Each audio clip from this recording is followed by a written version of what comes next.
Upon Admiral Sir Dudley North in his Dorset home, retired since 1942, public attention is focused by publication of articles stating he has long been the victim of an injustice.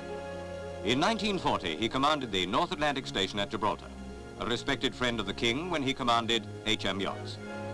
But why in 1940 was he relieved of his North Atlantic command? And does Sir Dudley, now 75, agree that there should be an inquiry? No, I don't think an inquiry is necessary. I have made my answers out quite clearly, and I think that should be sufficient. In 1940, the Western Mediterranean witnessed high drama. France had surrendered, and against Gibraltar, where Sir Dudley North had fewer ships than he could have wished, hostile forces could have struck from both sides of the straits. Close at hand lay a potential enemy whose threat could not be disregarded. For within striking distance of this Gibraltar fleet lay a powerful Vichy French force at Oran. Stationed at Gib, and firm friend of North, Admiral Somerville commanded H-Force. His instructions to proceed to Oran, and if the French refused to come over to Britain, bombard them.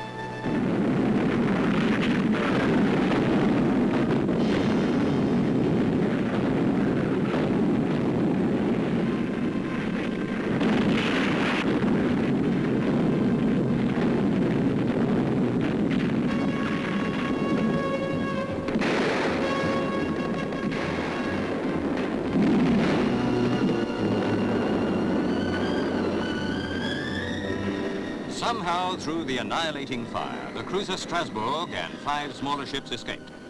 But when Strasbourg's dash brought her to the safety of Toulon, the French learned that 3 battleships and many lesser vessels were destroyed or out of action at Oran.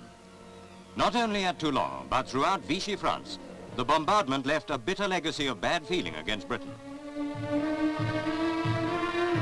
The following September, from Toulon, bound for West Africa, sailed 3 French cruisers, 3 destroyers.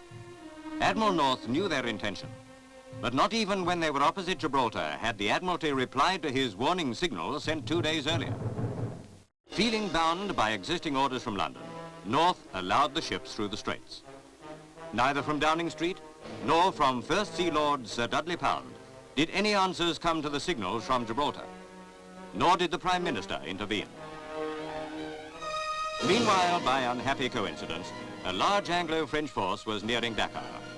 More than 4,000 British and, under Free French leader General de Gaulle, nearly 3,000 French were bound for the capital of French West Africa. Their mission? To persuade the Vichy French authorities there to come over to our side. Then came the disconcerting news that the 6 warships that escaped from Toulon were already at Dakar. So when de Gaulle's emissaries went ashore, they couldn't count on a friendly reception. They brought back a sad tale. They'd been threatened with arrest, and 2 were wounded as they hastened to escape. Many believed that, but for the 6 warships from Toulon, de Gaulle would have won Dakar. 2 years later, Admiral Darlan deserted Vichy and, crossing to North Africa, gave General Eisenhower all the help he could to ensure that the French there would not oppose the Allies. At the same time, the French admiral commanding at Toulon burned and scuttled the great fleet in the harbour there. For by this time, Vichy believed that the Germans would take over the French Navy. Even the Strasbourg, survivor of the Oran bombardment, was badly damaged. Going back to the Gibraltar affair, we asked Admiral North why he didn't attack the escaping French ships. Admiral Somerville and I had decided, before directly they were sighted, that we would not engage them unless we got Admiralty instructions to do so. Did the Admiral believe that if he had attacked and the French had fought back, the British would have won the engagement? I'm perfectly certain that I should have lost it. Surrounded by photographs and other reminders of his great days afloat, Admiral North has reflected upon what he and many others consider the great injustice done to him when he was deprived of his command in 1940. And though he now has no interest in an inquiry, several brother admirals, some MPs, and thousands of the public say that to a gallant commander, elementary justice must be accorded.